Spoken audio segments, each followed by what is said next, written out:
We've entered the D tier, no longer scraping the bottom of the barrel, but that barrel is still looking a little stanky.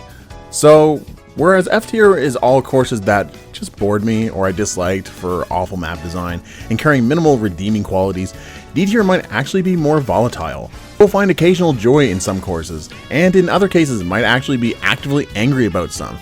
But the thing is, invoking anger is still more interesting than boring me. With all that being said, I'm sure you've seen that we're in Tokyo Blur, so maybe I should actually talk about it. This map is a bit of a blur to me, mostly because it's so short. I'm not that big on courses being too short. The exception is when it's all about the high-speed action, which this does not really have. Tokyo Blur just feels very slow. Tighter spots is what lets green shells or bombs or banana peels shine, and where bottlenecking a map can be much of a killer for the fun factor, not narrowing even the turns removes excitement. But I theorize there's a reason for it. Looking at the placement of the cup layout, the Lucky Cat Cup is actually the second cup in the top row.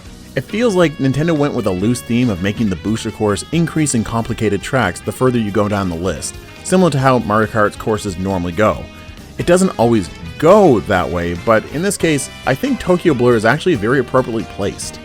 Not every track needs to be crazy fast, or have sharp turns, or be super hazardous and be complicated.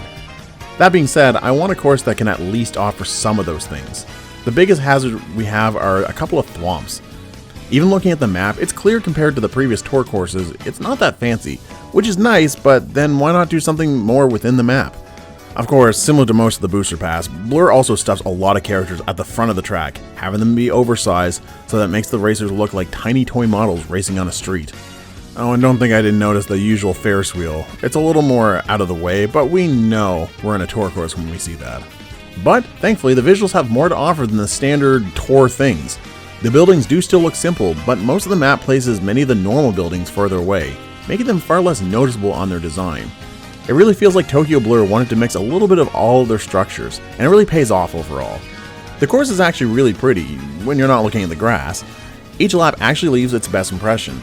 After getting your very short tour of each lap, you return to a beautiful rainbow bridge with its red road at the start and end. A nice colorful mix to the road, might I add.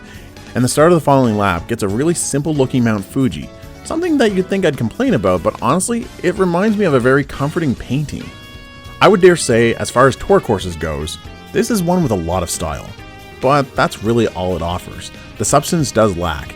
I might even feel worse about it because looking at the cup it's in as a whole, it is a contender for the worst cup in the entire game, and it all starts here.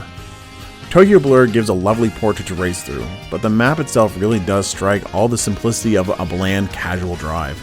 It's just a shame that racing isn't about the casual pace, landing in 90th place. As we move into the 80s, we can also move away from the tour tracks for a bit, so stay tuned for tomorrow.